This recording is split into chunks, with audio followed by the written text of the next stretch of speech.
জগৎ জননী মা শান্তি দেবী আদ্যাশক্তি মহামায়ার সাক্ষাৎ প্রতিমূর্তি মা সত্যভামা সহ সকল হরিভক্তের শ্রীপাদ পদ্মে ভক্তিপূর্ণ প্রণাম জানাই। অনাদিরাদি গোবিন্দ সর্বকারণে কারণম শ্রীমতী রাধারানী সহ সকল ব্রজবাসীর শ্রীপাদ পদ্মে ভক্তিপূর্ণ প্রণাম জানাই। প্রেমের ঠাকুর শ্রী শ্রী চৈতন্য মহাপ্রভু নিত্যানন্দ মহাপ্রভু সহ সকল গৌর ভক্তের শ্রীপাদ পদ্মে ভক্তিপূর্ণ প্রণাম জানাই। মাতা পিতা দীক্ষাগুরু শিক্ষাগুরু কবিগুরু সহ অনন্ত কোটি ব্রহ্মাণ্ডের অনন্ত অবতার অনন্ত সাধুগুরু মহাপুরুষ পীর পয়গম্বর সাকার নিরাকারে যেখানে যিনি যে অবস্থায় বিরাজ করছেন প্রত্যেককে আমার ভক্তিপূর্ণ প্রণাম জানাই। আমি শ্রদ্ধা জ্ঞাপন করি আমাদের এই কালীবাজারের যারা প্রতি বৎসর এই মতুয়া মহাসম্মেলন করে থাকেন, দ্বারে দ্বারে ভিক্ষা করে। এটা অনেক দিনের অনুষ্ঠান, এটা 30তম বর্ষ। আমি অনেকবার গান গেয়েছি। আমি সেই কমিটি এবং গ্রামবাসীকে সকল সনাতনীদের আমি ভক্তিপূর্ণ প্রণাম জানাই। এটা হচ্ছে আমাদের সনাতন সংস্কৃতি। সংস্কৃতি অর্থাৎ ধর্মের নামে আমরা যেসব অনুষ্ঠানাদি করে থাকি সেটাই হচ্ছে আমাদের ধর্মীয় সংস্কৃতি। ধর্মমূলক অনুষ্ঠান হবে, লারে লাপ্পা হলে হবে না। মূলত আমরা সনাতন ধর্মী, যার নাম বর্তমান হিন্দু ধর্ম। কারণ এই সনাতন ধর্মই আদি এবং পুরাতন। তারপরে যত ধর্ম সৃষ্টি হয়েছে সনাতন থেকেই কিন্তু এসেছে। যদি বুদ্ধদেব জন্মগ্রহণ না করতেন তাহলে বৌদ্ধ ধর্ম জগতে আমরা পেতাম না। তাহলে তার পূর্বপুরুষ কি ছিল? সনাতনী। যদি গুরু নানক দেবজি জগতে জন্মগ্রহণ না করতেন তাহলে শিখ ধর্ম প্রবর্তিত হতো না। তাহলে তার আগে কি ছিল? তারা সনাতনী। যদি দিনের নবী হযরত মুহাম্মদ জন্মগ্রহণ না করতেন তাহলে ইসলাম ধর্মের প্রকাশ ঘটতো না। তাহলে তার আগে কি ছিল? সনাতনী। বুঝতে পারছেন আমি কোথায় দাঁড়িয়ে কথা বলছি? মক্কাতে মুসলমান ভাইরা হজ করতে যান, ওখানে 365টা মূর্তি ছিল। আগে মক্কায় 365টা মূর্তি ছিল, মূর্তি পূজা হতো। তাহলে এই যে সনাতনী, আমরা যে ধর্মই পরবর্তীতে দেখছি সব সনাতন থেকে এসেছে। আমি কোনো ধর্মের নিন্দা করছি না, এক একটা মত পথ তৈরি হয়ে ধর্ম নাম হয়েছে। আমি বিশ্বের সকল সনাতনীদের বলছি, এই সনাতন ধর্ম আদি এবং পুরাতন ধর্ম। আজকে যে আলোচনা হবে সেই সনাতন ধর্মেরই একটা সম্প্রদায়, যার নাম মতুয়া সম্প্রদায়। পূর্ণব্রহ্ম শ্রী শ্রী ঠাকুর হরিচাঁদ এসেছিলেন। তিনি হরি নামে মাতোয়ারা করতে এসেছিলেন। হরি নামে মাতোয়ারা হইল। এই মাতোয়ারা থেকে মতুয়া একটা গালাগালি ছিল আগে। যখন মাতোয়ারা হয়ে যেত, নারী পুরুষ একসঙ্গে মাতাম দিত, মাতোয়ারা থেকে মাতাম, কেউ উলঙ্গ হয়ে পড়ে থাকতো, ভাব সমাধি হয়ে যেত। যারা দুর্মুখ, এখনো আছে। দুর্মুখ যে তখন ছিল এখন নাই তা না, এখনো আছে। তখন ওই দুর্মুখের দল বলতো মাটিয়ে গেছে মতুয়ার দল। এটা হচ্ছে একেবারে ফরিদপুর ডিস্ট্রিক্ট গোপালগঞ্জ সাব ডিভিশনের ভাষা, মতুয়ার দল। আর বরিশালে বলতো হালার পোহালা মৈতুয়ার দল, মাইকা গেছে হালা। আবার কোন কোন জায়গা বলতো হট্টি বলার পাট্টি। বুঝতে পারছেন? এই জন্য হরিচাঁদ ঠাকুর বলেছিলেন, তোমাদের যখন মতুয়া বলে গালাগালি দেয় তোমরা হবে মতুয়া আলাদা সম্প্রদায়। মতুয়া কোনো ধর্ম আলাদা করবার জন্য হরিচাঁদ ঠাকুর আসেননি। যেমন বৈষ্ণব সম্প্রদায়, শাক্ত সম্প্রদায়, শৈব সম্প্রদায়, সৎসঙ্গী সম্প্রদায় একটা আলাদা আছে আমাদের মধ্যে। ঠাকুর অনুকূল চন্দ্র এসেছিলেন, ঠিক তেমনই মতুয়া সম্প্রদায়। আজকে আলোচনা হবে এই মতুয়া সম্প্রদায়ের মূল দর্শন কি, সেই দর্শন বৈষ্ণবদের সঙ্গে কিংবা অন্য ধর্মীদের সঙ্গে কি আলাদা। ও প্রশ্ন করেছে তিনটে প্রশ্ন, খুব ভালো ভালো প্রশ্ন করেছে। যে আমাদের ধর্মের আগে নাম ছিল সনাতন ধর্ম, পরে হলো হিন্দু ধর্ম, তারপরে আবার দেখলাম হরিচাঁদ ঠাকুর আসার পরে তারক গোসাই কলম ধরে হরিলীলামৃতের ভিতরে লিখলেন সূক্ষ্ম সনাতন ধর্ম। তাহলে আমি বুঝতে চাই এই কথার মর্ম, যে সূক্ষ্ম শব্দ আবার সনাতনের মধ্যে প্রয়োগ করা হলো কি কারণে। Very interesting question. Harichand Thakur তো বলতে পারতেন না আমি সনাতন ধর্মই দেবার জন্য এসেছি। মানব কুলে আসিয়া যশমন্ত সুত হইয়া জন্ম লইয়া সফলা নগরী প্রচারিল গুড় গম্য সূক্ষ্ম সনাতন ধর্ম জানাইল এ জগৎ ভরি। তাহলে মতুয়া ধর্ম যদি আলাদা দিতে আসতো, ওখানে তারক গোসাই লিখত মানব কুলে আসিয়া যশমন্ত সুত হইয়া জন্ম লইয়া সফলা নগরী প্রচারিল গুড়গম্য সূক্ষ্ম মতুয়া ধর্ম, বলতো না, জানাইল এ জগৎ ভরি। তা কিন্তু লেখে নাই। বুঝতে পারছেন? দ্বিতীয় প্রশ্ন কি করেছে, যে হরিচাঁদ ঠাকুর নূতন কি দিতে এসেছে। তৃতীয় প্রশ্ন করেছে এই দলে পাগল কেন। আর তো কোনো দলে পাগল নাই। আরে পাগল তোমার চোখে পড়ে নাই আর তুমি বোঝো না। কার ছেলে মারা গেল, কার টাকা হারায় গেল, এ কি সেই পাগল নাকি? কোন পাগলের সাথে কোন তুলনা দিয়ে কথা বলো তুমি?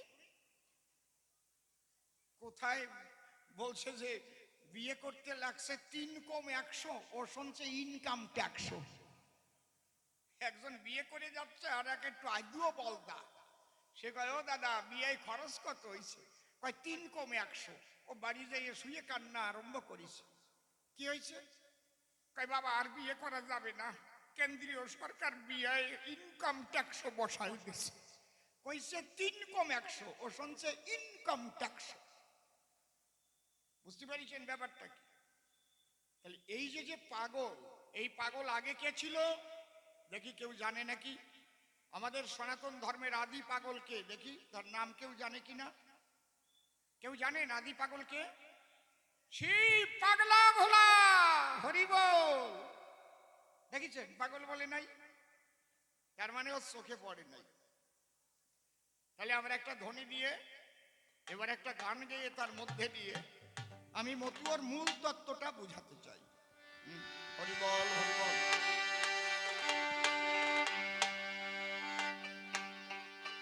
জয় জয় হরিচাঁদ গুরুচাঁদ তারকচাঁদ হীরমন গোলকচাঁদ অশ্বিনী গোপাল চাঁদ রাধা কৃষ্ণ নিতাই গৌরাম সীতা মাতা পিতা প্রেমানন্দের হরি হরি বল।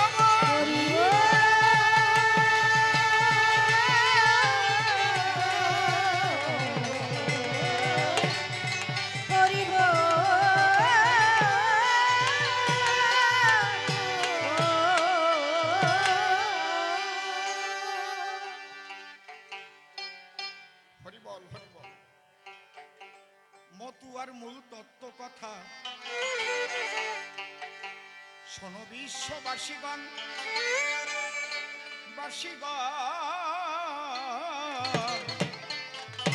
আর মতুয়ার মূল তত্ত্ব কথা শোনো বিশ্ববাসীগণ, মতুয়ার মূল তত্ত্ব কথা শোনো বিশ্ববাসীগণ।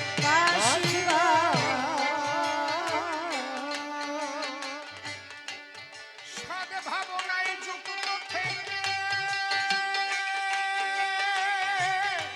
আরেকটু ভাই সবে ভাবনায় সবে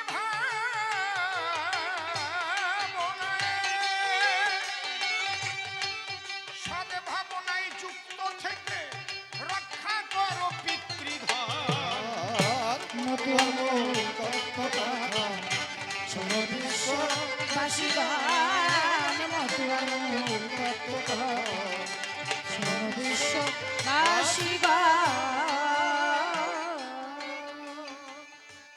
শান্তি হরির যুগল পদ্ম হৃদ পদ্মে করে আরাধ্য, শুদ্ধ চিত্তে প্রণতি জানাই।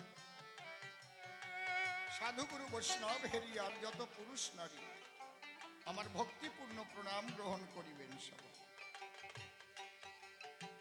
মন্দিরে একবার হরি বল, এ নাম দুর্বলের বল, নামবি নাকি আছে বল এ ভব সংসারে। যেজন করে হরি চিনতে, হরি করে তার চিনতে, অন্তে জীবকে নিয়ে যায় সে ভব সিন্ধু পার। তাই বলি মন রসনা তেজে বিষয়ে বাসনা, কেলে সোনার উপাসনা করো সার। ওই যে হরি দীনবন্ধু পাইলে তার কৃপা বিন্দু, ভব সিন্ধু সেদিন হবি পার। মনশিক্ষা করে শেষ বক্তব্য করিব পেশ, সবিশেষ সবার মধ্যে জানাই নিবেদন। অদ্যকার যে কবিগান আজ প্রশ্নপত্র করেছে দান, আমাকে ভূমিকায় করেছে পাগল বিচরণ।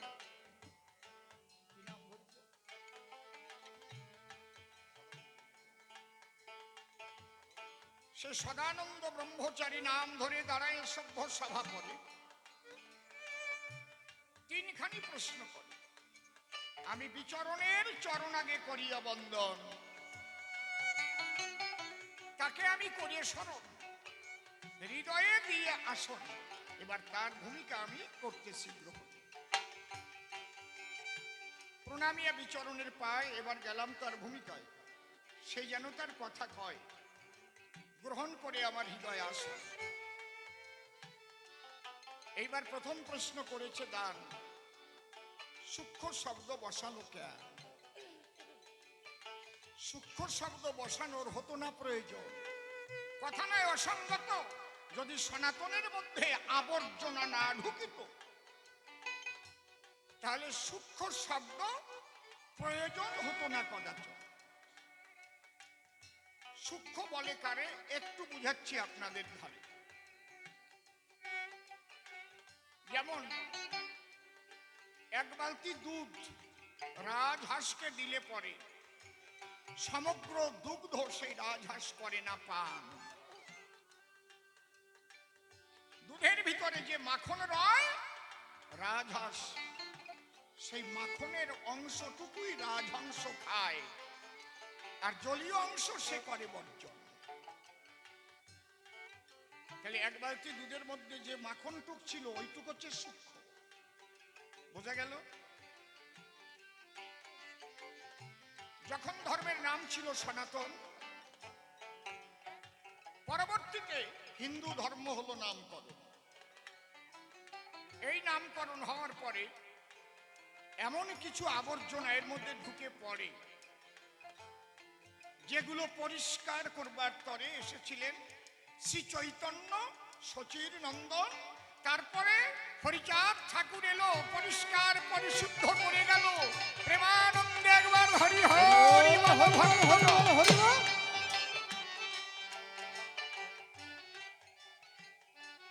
যদি বলেন আবর্জনা ঢুকালো কারা, এই আবর্জনাটা ঢুকালো কারা? আজকে কিছু কথা শুনে যান আপনারা, সামনে দিয়ে বেশি করবা না ঘোরাফেরা, বসে পড়ো।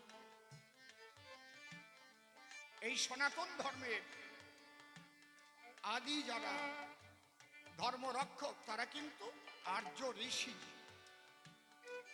মুনি ঋষিরাই কিন্তু এই ধর্মের ধারক বাহক।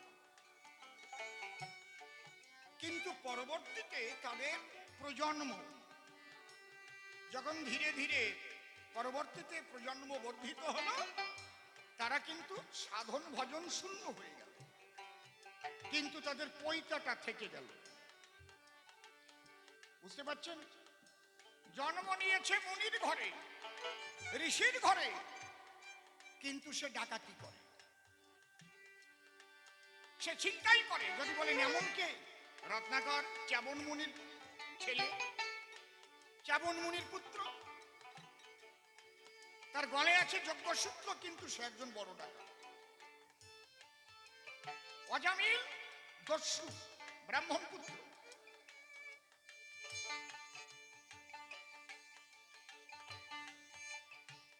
সূত্রটার নাম হচ্ছে যজ্ঞ সূত্র। যোগ্যতা অর্জন করে এই সূত্র শরীরে পড়ে। কারণ লেখা আছে আমাদের আদি শাস্ত্রের ভিতরে, জন্মমাত্র সবাই শূদ্র হয়ে জন্মগ্রহণ করে। কি লেখা আছে? জন্মেন জায়তে শূদ্র সংস্কারাৎ দ্বিজোচ্যতে বেদ পাঠেদ ভবেদ বিপ্র ব্রহ্ম জানাতি স ব্রাহ্মণ। আমি প্রকৃত ব্রাহ্মণদের চরণ করি বন্দন। আমি প্রকৃত ব্রাহ্মণদের কখনো কটু বাক্য প্রয়োগ করি না, কারণ তারাই তো সনাতন ধর্মকে রক্ষা করেছে। কিন্তু ওই সব প্রজন্ম যখন হতে লাগলো, ওরা ব্রহ্মজ্ঞানী না হয়ে গলায় পৈতা নিয়ে নিজেদের বংশের আভিজাত্য দিয়ে অন্য তিনটি বর্ণকে তারা পদদলিত করতে লাগে। আমরা ব্রাহ্মণ কুলে করেছি জন্মগ্রহণ, কিন্তু লেখা কি? জন্মে না জায়তে শূদ্র সংস্কারাৎ দ্বিজোচ্যতে। শূদ্র মানে কোনো ছোট জাত না রে বাবা, অজ্ঞান। দাঁড়িয়ে বলি সবার বাকে, প্রতিটি মানুষ জন্ম মাত্র অজ্ঞান থাকে। দশবিধ সংস্কারে তার ভিতরে আলাদা জ্ঞানের উদয়, দ্বি জন্ম দ্বিযোগ। আর বেদ পাঠ করার ক্ষমতা যখন জন্ম লয়, তারে বিপ্র বলে দেয় পরিচয়। আর সাধন ভজন করে ব্রহ্মজ্ঞানী হলে পরে ব্রাহ্মণ বলে তারে। প্রণাম করি সেই ব্রাহ্মণের পদনখে। খালি ওই 9 গুণ সুতো থাকলেই সে ব্রাহ্মণ নয়। কিন্তু আজকের অসীম সরকার যতই ধর্ম কথা বলুক, সারা জীবন ধর্ম নিয়ে চলুক, তাকে খাতা কলমে লিখতে হচ্ছে সূত্র, এসসি, নমসূত্র। বুঝতে পারছেন? আমার কাছে বলুন দেখি, আমি শূদ্রের কর্ম কিছু করি নাকি? কিন্তু আমি খাতা কলমে শূদ্র হয়ে আছি। এই যে জায়গাটা, এমন কিছু আবর্জনা ঢুকেছে। ভগবান শ্রীকৃষ্ণ নিজে বলেছেন, কি বলছেন? চাতুর্বর্ণময়া সৃষ্টং গুণ কর্ম বিভাগস্ত। গুণ এবং কর্ম অনুপাতে 4টি বর্ণ হবে, জন্ম অনুপাতে নয়। পরাশর তো নয়, কৃষ্ণ দ্বৈপায়ন বেদব্যাস, যিনি সনাতন ধর্মের ধর্মদূত। যদি তার জন্ম থেকে করি শুরু, তিনি যখন জন্ম নিলেন, তার বাবা কি তার মাকে বিয়ে করেছিলেন? কথা বলেন, কথা বলছেন না কেন? ব্যাসের যখন জন্ম হয় মৎস্যগন্ধার গর্ভে, আপনারা বলুন জ্ঞানী সর্বে, তার পিতা পরাশর। ঋষিদের মধ্যে ছিল অনেক দল। তাহলে ব্যাসের জন্মগ্রহণ যখন করেছিল ব্যাসদেব, তখন কি পরাশর ব্যাসের মা মৎস্যগন্ধাকে বিয়ে করেছিল? করেনি। তাহলে কুমারী অবস্থায় যদি কোনো পুরুষ সেই কুমারী গর্ভে সন্তান জন্মায়, তাকে কি সন্তান বলা হয়? আপনারা বলুন, জোরে বলুন, জোরে বলুন। কি ভয় পাচ্ছেন? চারস। এর নাম সনাতন ধর্ম। জন্ম হোক যথাতথা, কর্ম চাই ভালো, কর্মের দ্বারাই জলে জীবের অভ্যন্তরীণ আলো। তাহলে সেই ব্যাসদেব আমাদের ধর্মগুরু। কেন? কর্মের দ্বারা এসে শ্রেষ্ঠ হয়েছে। বোঝা যাচ্ছে? নিজে সে হাতে লিখে গেছে, জাত ব্যাসস্তু কৈবর্তাৎ সবকাচ পরাশর মান্ডব্য মণ্ডুকি সম্ভবা বশিষ্ঠ গণিকার্যজ। জাত ব্যাসস্তু কৈবর্তা, ব্যাসের জন্ম কৈবর্তের গর্ভে, কৈবর্ত কন্যার গর্ভে। জাত ব্যাসস্তু কৈবর্তাৎ সপকাচ পরাশর। আর শপথ জাতির গর্ভে জন্ম নিয়েছে পরাশর, উদ্রসন্তী চণ্ডালিনীর গর্ভে। ভাবতে পারেন? মান্ডব্য মণ্ডুকি সম্ভবা। মণ্ডুকি মানে ব্যাং। মান্ডব্য ঋষি একটা ব্যাঙির গর্ভে জন্ম নিয়েছে 80। তাহলে ব্যাঙির গর্ভেও মানুষ জন্মে। হ্যাঁ, মেডিকেল সায়েন্সে শুধু শুধু আর প্রথম ব্যাং কেটে প্র্যাকটিক্যাল শিখাতো না। শুশুও কাটে না, ইন্দুর কাটে না, বিড়াল কাটে না, ছাগল কাটে না, কুকুর কাটে না, ব্যাং কাটে কেন?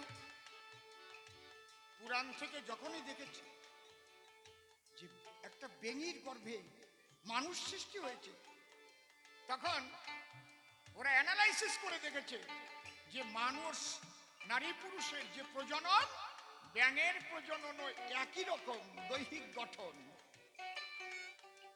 বুঝতে পারছেন কি বলছি? অনেকে বলে ভাই পুরাণে মিথ্যা কথা পাই, এই জন্যই কিন্তু ব্যাং কেটে প্র্যাকটিক্যাল করা হতো যারা এমবিবিএস পড়তে যেত। এখন তো অনেক রকম কিছু হয়ে গেছে উন্নত। মান্ডব্য মন্ডিকী সম্ভবা বশিষ্ঠ গণিকাত্মক।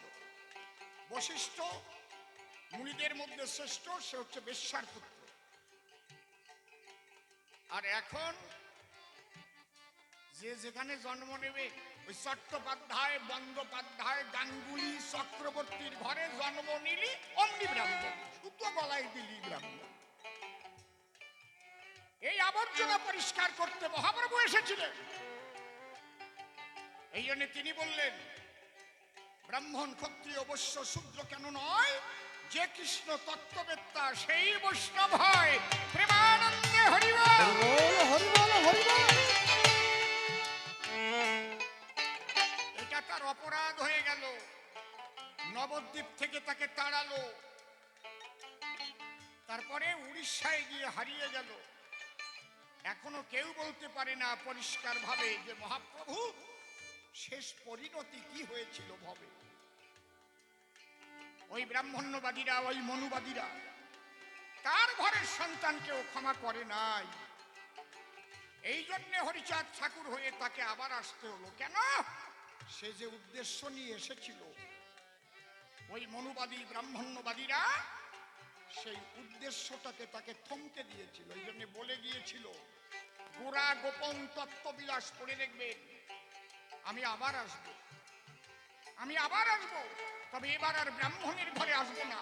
ওরা যাদের দলিত, পতিত, লাঞ্ছিত, বঞ্চিত, শূদ্র বলে পদতলে রাখে, আমি সেই শূদ্রের ঘরে জন্ম নেব, এক হরিনাম দিয়ে আমি জগৎ নাচাব।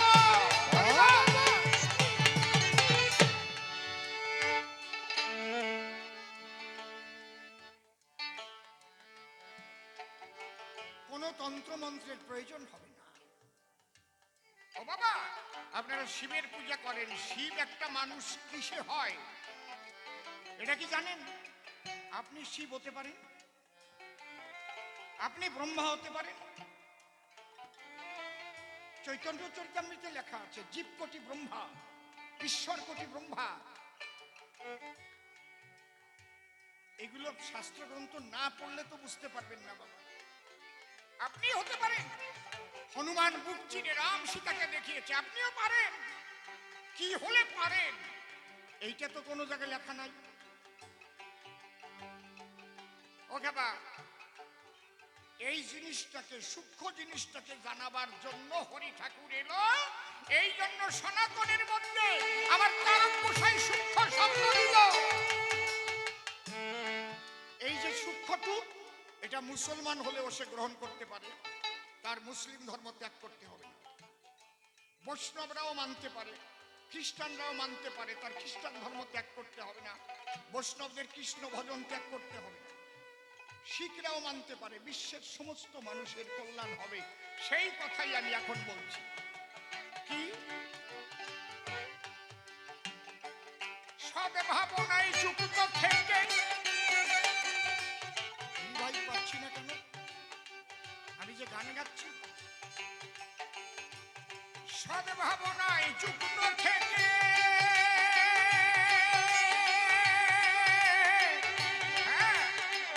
রক্ষা করো পিতৃভবন। মমতার মূল কথা সবা বিশ্ববাসী গান, মমতার মূল কথা সবা বিশ্ববাসী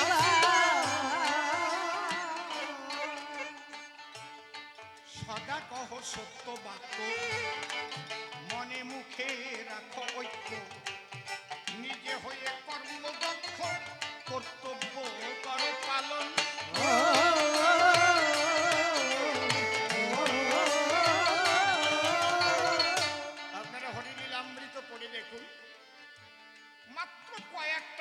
আপনি ধার্মিক হতে চান তো কৃষ্ণ ভজন করেন,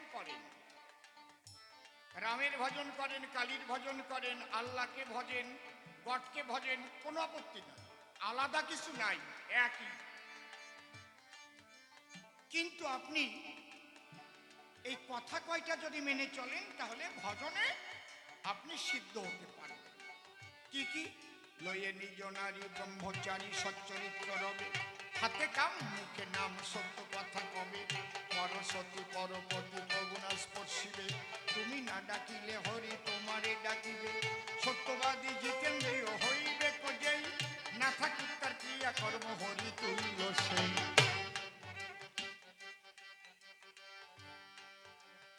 যে কেউ এটাকে গ্রহণ করতে পারে। কেউ ভাববেন না একটু বেশি আছে ইকোটা, যে আমার কৃষ্ণ ভজন বাদ দিয়ে আচার মালা গলায় নিতে হবে। না, আপনার তুলসীর মালা থাক না। আপনি মুসলমান, আপনি নামাজ রোজা করেন না, অসুবিধা কিচ্ছু নাই। কিন্তু আমার হরিচাঁদের যে দর্শনটা, এই দর্শনটা জীবনে অ্যাপ্লাই করে দেখেন, আপনি মহামানব হয়ে যাবে। বুঝতে পারছেন কি বলছি?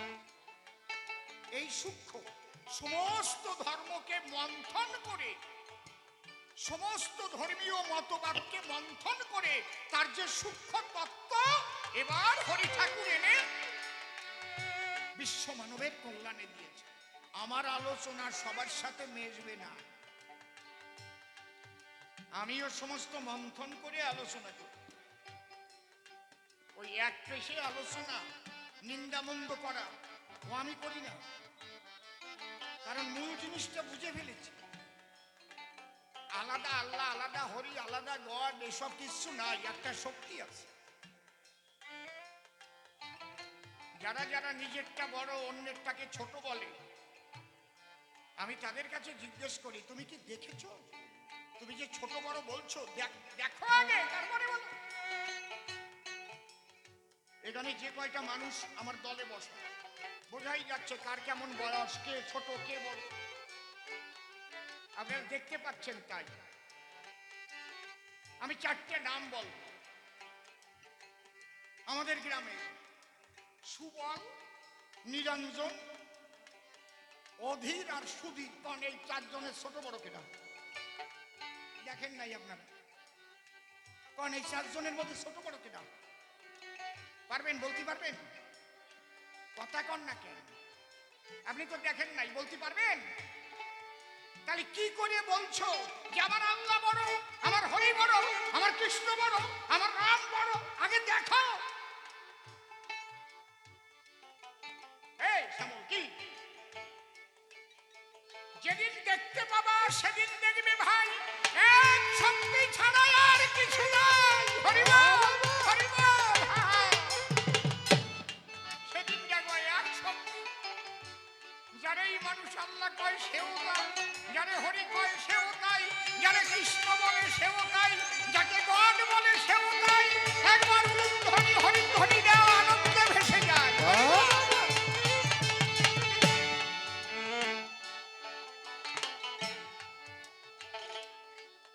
যে মানুষটি বিশ্ব মানবের কল্যাণের কথা বলবে, সেই মানুষটি ধর্ম কথা সঠিক, দণ্ডিবদ্ধ চিন্তাধারা যারা শিখায় তারা ধার্মিক নয়। এই জন্য সমাজের সবচাইতে বড় শত্রু যারা ধর্মকে না জেনে গুরুগিরি করে।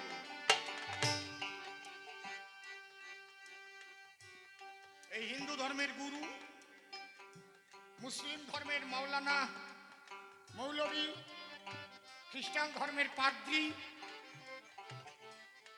এইগুলো হচ্ছে ক্যাসাল বাঁধানোর মূল। এরা যদি দাঁড়িয়ে বলতো তোমরা যে যার ভজন করো, তিনি কিন্তু এক। এই জন্য আমার তারক গোসাই লিখেছে, আরে যে যাকে ভক্তি করে সে তার ঈশ্বর, ভক্তি যোগে সে তার স্বয়ং অবতার। কেমন লাগে? এইরকম সাম্যের বাণী একটা দেখাও পৃথিবীতে, এই একটা দেখাও যে যাকে ভক্তি করে সে তার ঈশ্বর, ভক্তি যোগে সে তার স্বয়ং অবতার। কি আমার আলোচনার সঙ্গে মিশে যাচ্ছে না যাচ্ছে না? ওই ক্যাসাল মার্কা আলোচনা অসীম সরকার করে। আরো আজকে বিচরণ পাগল বানাইছে। বোঝেন তো, পাগলামি চেকে গেলে কি হবে না, কাপড় চোপড় খুলেও জাতি পারে। এই জন্যে লয়ে নিজ নারী ব্রহ্মচারী সচ্চরিত্র রবে, হাতে কাম মুখে নাম সত্য কথা কবে, পরসতী পরপতি গগুণা স্পর্শিবে, তুমি না ডাকিলে হরি তোমারে ডাকিলে, সত্যবাদী জিতেন্দ্রিয় হইবে কজেই, না থাকুক তার ক্রিয়া কর্ম হরি তুল্য সে। তুমি কৃষ্ণ ভজন করো, মিথ্যা কথা কলি ওই কৃষ্ণ কৃষ্ণ কলি কোনো কাজ হবে না। পিতৃধন বেবিচারে নষ্ট করলি ওই আল্লাহ কও, কৃষ্ণ কও, রাম কও, কালী কও, গড কও, কাজ হবে না। তাহলে পিতৃধনকে তোমার যত্ন করতে হবে। যার এক বিন্দুর দ্বারায় তোমার মতো আমার মতো মানুষ মাতৃগর্ভ, সেই গর্ভে সৃষ্টি হয়। একটু ভাবিয়ে দেখছো শুয়ে শুয়ে যে বাবা ছোট্ট একটা বিন্দু মায়ের গর্ভে দিয়েছিল, যার নাম শুক্রাণু। ওইটা ডিম্বাণু গ্রহণ করেছিল। ওর মধ্যে থেকে এই যে হাত পাও নাক মুখ চোখ মাথা নাড়ি বুড়ি কিডনি লাংস বৃহদন্ত ক্ষুদ্রান্ত আরো কতটা কোন জায়গায় ছিল? ও মাতুর পরের দল কোথায় ছিল এইগুলো বলো? এই যে সৃষ্টি যে ক্রিয়া, হিন্দু রোজা, মুসলমানেরও তা, খ্রিস্টানেরও তাই, আলাদা তো না। যে হিন্দুদের নারী পুরুষ মিলন হতে হয় আর মুসলমানদের ওই জায়গায় যে ফুদিলি হয়ে যায়, এই রমাই নাকি হাসিয়ে পড়ে কি? কেউ পৈতা নিয়ে মায়ের গর্ভে পড়ে, আর কেউ কাটা অবস্থায় জন্ম নেয়, পরে কাটিয়ে ফেলায়। মুসলমানি করে মুসলমান হয়, পুরোটুক নিয়ে জন্মায়। সবার জন্ম এক, আর তাও আমরা বানাই দিছি ভাগ। কি খাবা? খালি সবার মঙ্গলের জন্য হরি ঠাকুর এসেছে। হরি ঠাকুর খালি কালীবাজারের কয়জনের জন্য আসে নাই, আর ওরাকান্দি ঠাকুরনগর আর কয় নমদের জন্য আসে নাই। সারা বিশ্ব মানবের কল্যাণের জন্য শ্রী হরি এই জগৎকে করেছে ধন্য।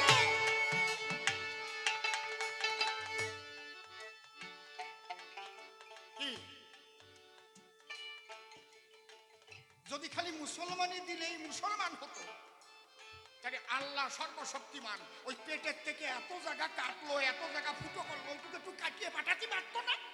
এ ছিল না আল্লাহ? কি না, যার ঠিক আছে ইমান সে খাঁটি মুসলমান। যার বাক্য সত্য নাই হবে না। গন্ডগোলটা তো ওই জায়গায়। এই জন্যে বললাম এই গুরু গোসাইরা ধর্ম জানে না বলে আজ সারা পৃথিবী যাচ্ছে ধর্মের নামে রসাতলে। হরিবল হরিবল। আমি কোনো খারাপ কথা করছি নাকি? নাকি সুতো দিয়ে কি জন্মায় ব্রাহ্মণ? বরং আমার জন্মের সময় নারী দিয়ে পৈতে বানানো ছিল। ওরে কয় বামন পৈতায় জন্ম। এই জন্য আমি সব বাড়ি খাইয়ে না সহ্য করতে পারি না, পেটে অসুখ হয়ে যায়। আমার মা কয় বুঝিয়ে শুনে খাস, তোর কিন্তু বামন পৈতায় জন্ম। কিরকম? কয় যখন জন্ম নিয়েছিলি নারী দিয়ে পৈতে বানানো ছিল। তাহলে আমাদের কি সত্য কথা আর ব্রহ্মচর্য রক্ষা, এইটা যদি আমরা না করতে পারি কোন তন্ত্র মন্ত্র কোন নামে কাজ হবে না। তাই আমার গান, সদা কহ সত্য বাক্য, মনে মুখে রাখো ঐক্য, নিজে হয়ে কর্মদক্ষ, কর্তব্য করো পালন।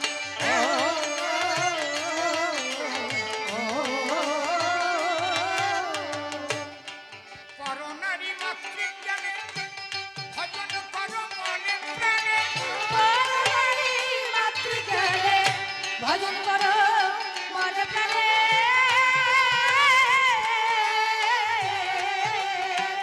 ওরে পর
কথা শোনো বিশ্ববাসী গান মতো আনন্দ কথা শোনো বিশ্ববাসী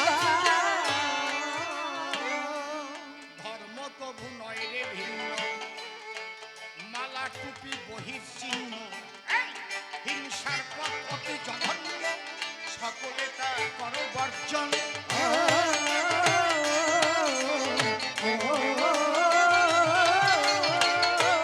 ওরে ধর্ম তবু নয় রে ভিন্ন,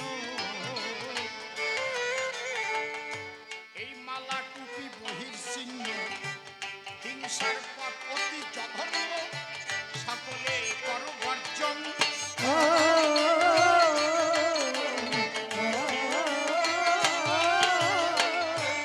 আল্লাহ কিংবা ভজ হরি, ফকিরি কি ব্রহ্মচারী, ভজনি ফকিরি ব্রহ্মচারী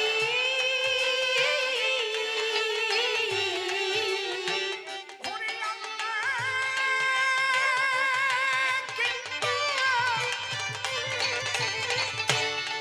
আল্লাহ কিংবা ভজ হরি,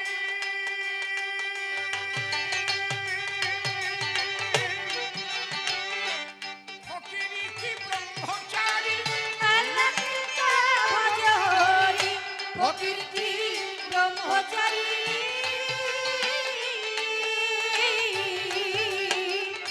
কিংবা তুমি হও সংসারী, কিংবা তুমি হও সংসারী, প্রেম ভক্তি হলো পরম ধন।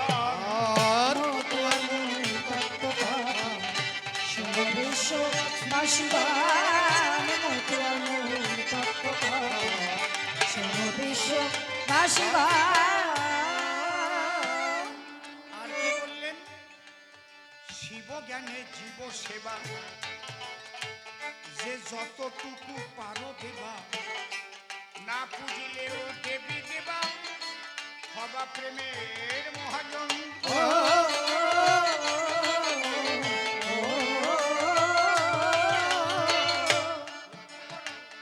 শিব জ্ঞানে, শিব জ্ঞানে জীব সেবা, যে যতটুকু পারো দেবা।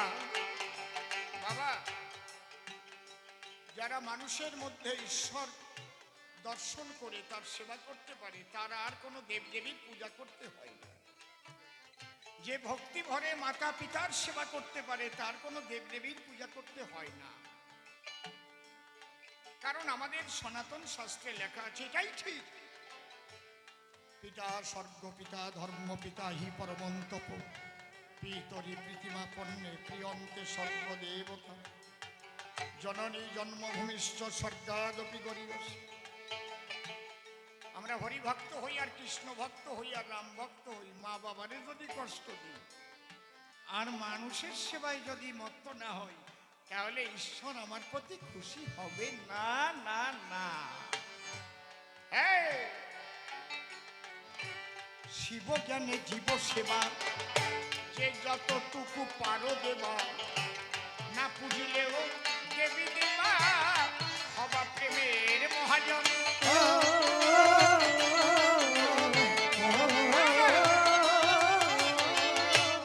মাতা পিতার চরণ তলে পূজা দিও ভক্তি ফুলে, মাতা পিতার চরণ তলে পূজা দিও ভক্তি ফুলে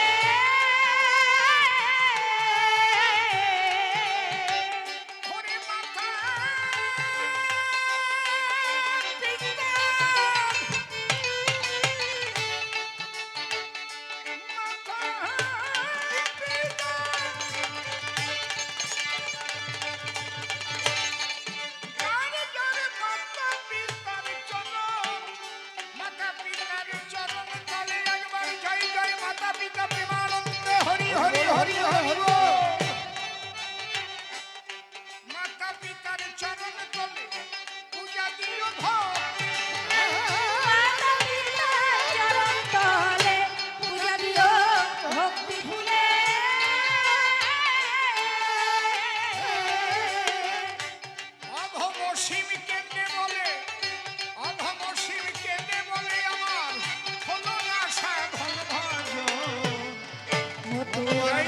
শান্তি